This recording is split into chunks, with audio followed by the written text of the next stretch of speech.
Boa noite, pessoal. Começando mais um podcast nordestino. Esse é o nosso encontro de número 94. Aí a gente, depois de um ano, né? Hoje é um episódio muito especial, né? Particularmente para mim. Tô com frio na barriga aqui porque nunca fizemos nada parecido, né? Promover um debate. E eu acho muito importante, eu vim com essa ideia aí desde o ano passado, de promover essa ideia já nesse ano de eleição mesmo, sabendo que a polarização ia aumentar, sabendo que ia ser uma eleição bem mais acirrada. Eu queria que a nossa região aqui, não só da Paraíba, mas o Nordeste inteiro, tivesse a oportunidade de ter um debate onde duas ideias possam se comunicar e mostrar por que acreditam nas respectivas ideias. E vocês podem formar opinião através disso, podem mudar a opinião através disso, podem fortalecer as opiniões que vocês já têm através disso. Quero agradecer a presença dos dois convidados de hoje, dos dois participantes do debate, Ayrton Bezerra, Pastor Jader Medeiros. Muito obrigado pela presença de vocês. Saibam que o que vocês estão fazendo, eu vejo como uma coisa muito boa para a democracia, entendeu? Vocês se dispuseram a vir até aqui para defender as ideias que vocês apoiam, né? Porque o candidato que você apoia é a melhor opção para o segundo turno no Brasil. E aí o Ayrton vai ter 5 minutos para responder, o Pastor Jader vai ter 3 minutos para a réplica e você 3 minutos para a réplica para passar para a resposta dele nessa mesma pergunta, ok? Tudo bem. Então, pode ficar à vontade aí. Então. Interessante, Arthur. Você disse que esse é o episódio 94, se não me engano, né? 9 mais 4 é 13, então isso é um sinal importante para a gente começar essa discussão. Como você bem disse, eu estou aqui para representar as ideias que eu acredito na candidatura de Luiz Inácio Lula da Silva, nordestino como eu, lá de Garanhuns. Eu sou paraibano, sou daqui de Monteiro.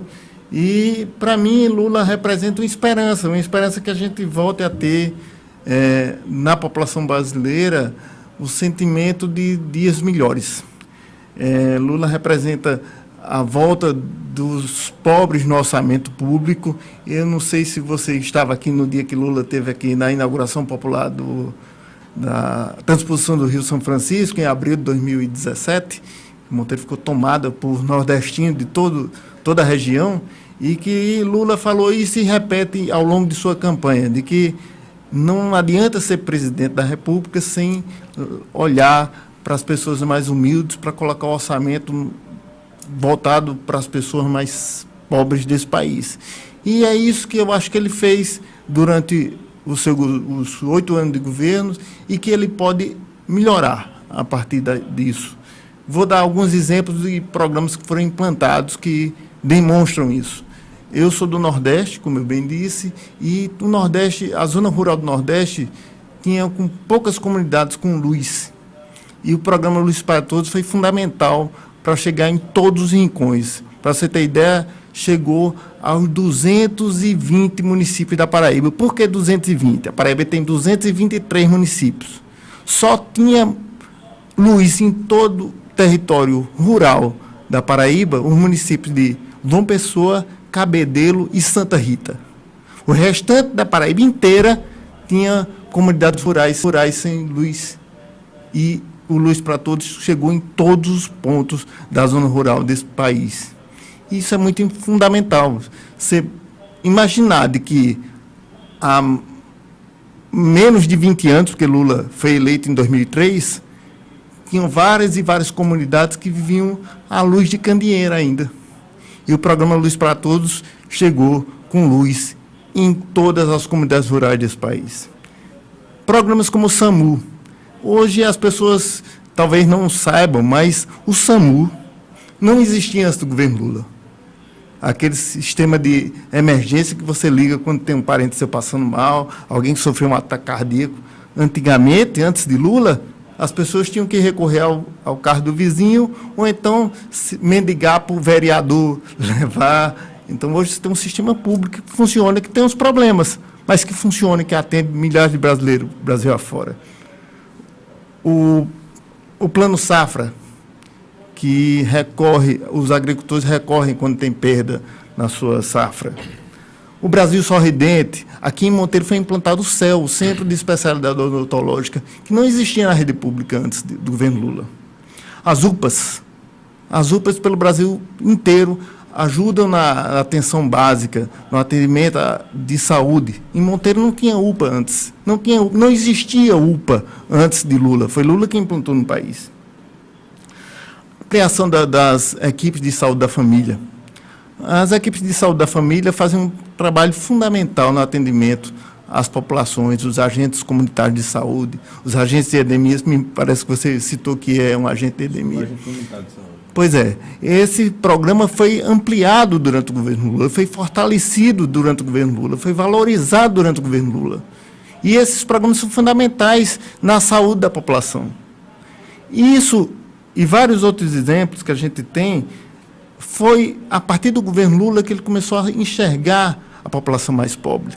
Como eu estava dizendo no discurso que ele fez aqui, na inauguração popular da transposição do Rio São Francisco, ele disse, olha, cada dinheiro investido num pobre, que aumenta a renda de uma pessoa mais pobre, o que é que ele faz? Ele vai ali no mercadinho da esquina e compra alguma coisa, quando ele sobra um pouquinho mais, ele faz uma festa com os amigos, toma uma cervejinha, faz um churrasco e movimenta a economia de onde ele mora.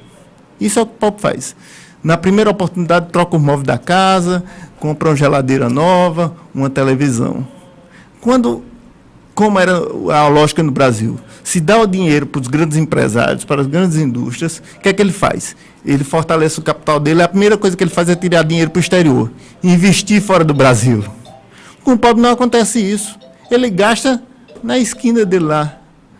Ele não guarda, ele vai melhorar as condições de vida dele. E isso gira a economia. Por isso que durante o governo Lula, Dilma fortaleceu a economia das pequenas cidades, fortaleceu a economia do interior. Você pode ver que mudou completamente. O tempo acabou, né? Isso. Tinha tanta coisa ainda para falar, me perdoe. Quando der esse toquezinho é porque deu tempo, tranquilo? Tudo bem. Aí agora, o pastor já tem 3 minutos para a réplica dessa primeira resposta aí do Ayrton. Boa noite, pessoal. Boa noite a todos da Monteiro TV, podcast nordestino. É inegável que durante o primeiro ano do governo Lula nós tivemos feitos e avanços. Isso ninguém discute.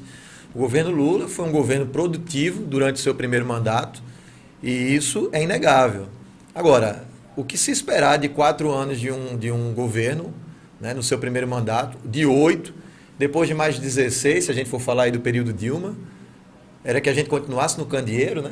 É uma pergunta que você tem que fazer. Era para a gente continuar acendendo a luz no candeeiro? Era para a gente continuar usando o pau de arara? É lógico que tinha que se ter feito alguma coisa. Isso daí é uma obrigação do governante. E uma pergunta que eu faço também é, o que foi que Bolsonaro fez com todos esses programas? Acabou com esses programas? Né? Ou ele melhorou esses programas? Bolsonaro entra para a história como o primeiro presidente da República a dar continuidade a obras de governos anteriores, porque antes o que a gente via era uma politicagem com o nosso dinheiro. A obra não é do presidente A, do presidente B, a obra é do povo. Então, se a obra era construída por um governo anterior, a primeira coisa que as pessoas faziam era deixar aquela obra lá e o dinheiro da gente ia pelo ralo. Bolsonaro inaugurou um novo jeito de fazer política nesse nosso país. Ele pegou obras que o PT superfaturou durante anos, como, por exemplo, citado aqui pelo nosso colega, a transposição do São Francisco, que teve aqui um circo armado em Monteiro, que é a chamada inauguração popular da obra do São Francisco. Primeiro que ele fez uma inauguração de uma obra inacabada, que até aquele momento em que o Michel Temer esteve aqui, a obra nem estava totalmente completa. Tanto que pouco tempo depois a gente ficou com as bombas paradas durante um bom tempo. E quem de fato fez essa transposição acontecer, sem empreiteira, sem superfaturamento, Lula disse que deixou apenas 12% da obra para ser concluída. Mentira! Nós que somos daqui da região, nós sabemos que bastava a gente dar um pulinho aqui em Sertânia para a gente ver canais quebrados, com água-aroba nascendo dentro dos canais, obras que custaram 5, 6, 7, 8 vezes o valor que o nosso dinheiro foi pelo ralo. E chega o governo Bolsonaro com um exército, sem empreiteira, sem nada, e inaugura os eixos que estavam ali para serem inaugurados e que, de fato, quem trouxe a água para o Nordeste foi esse nosso governo. Disseram também que assim sempre foi a base do trabalhar do PT, sempre foi na base do susto. O Haddad, ele dizia assim, olha, se Bolsonaro ganhar, ele vai acabar o Bolsa Família. Ninguém vai ter Bolsa Família mais. E o povo ficou com medo de votar no Bolsonaro. O que é que o Bolsonaro fez quando ele ganhou? Melhorou o Bolsa Família, colocou o 13º, aumentou o valor do Bolsa Família, priorizou mulheres no recebimento desse programa. Bolsonaro colocou o pobre e o nordestino na agenda do governo, sem ter o discurso de colocar o pobre no governo. Porque o Lula, ele é muito bom de discurso. Ele fala da cervejinha, ele fala da picanha, Mas olha, se você for pegar, por exemplo, vamos para as contas matemáticas, o valor do Bolsa Família. E se você levar, vamos pegar a picanha, que é o exemplo do Lula. Se você pegar o valor do quilo da picanha no tempo do governo Lula e o valor que ele dava de Bolsa Família, você comprava 2,5, sendo benéfico aí, no máximo, uns 3 quilos de picanha. Hoje, no governo Bolsonaro, você compra 8 quilos de picanha com o valor do Auxílio Brasil. Agora, aí tu vai para a tréplica, né, desse primeiro questionamento. Quer aguardar um pouco só o tempo começar aqui? Okay. Só o tempo de começar para ninguém perder nada, tá certo? Um momento.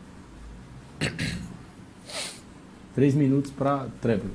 Só complementando, que eu achei que 5 minutos era um tempo grande, mas acabei vendo agora na prática que não é.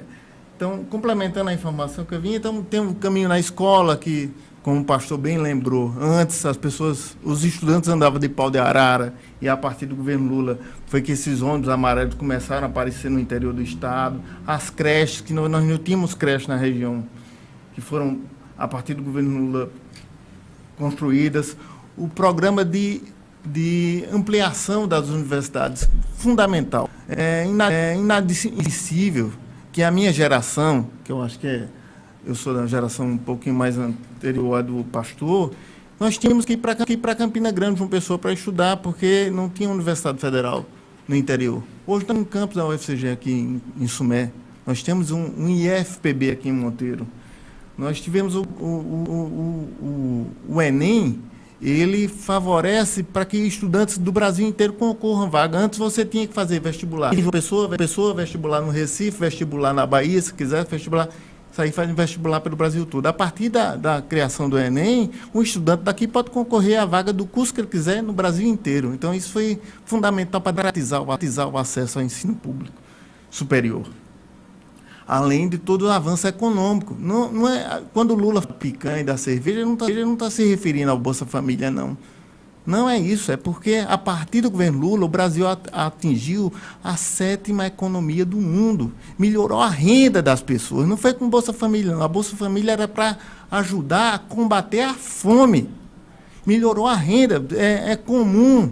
Se você lembrar, você vai ver que no interior do Nordeste, a maioria das pessoas se locomovia de bicicleta, com os animais, com cavalo, com jumento. E a partir do governo Lula, democratizou o acesso ao pequeno agricultor a ter sua moto, a ter o seu carro. Isso facilitou, porque a economia do país melhorou.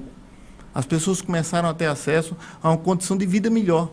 E aí, por isso que Lula cita isso, porque no momento, no auge, e essa economia estava no auge, as pessoas tinham dinheiro para poder, no final de semana, festejar com os amigos. Era comum isso. E isso é salutar. Um povo feliz é aquele povo que tem também oportunidade de festejar, oportunidade de ter acesso a coisas que não é só trabalhar. Ele precisa de momentos de descontração também.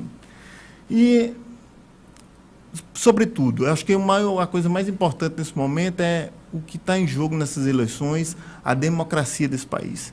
Nós não podemos retroceder, de correr o risco de ter um governo autoritário, antidemocrático, que não respeita as pessoas que pensam diferente.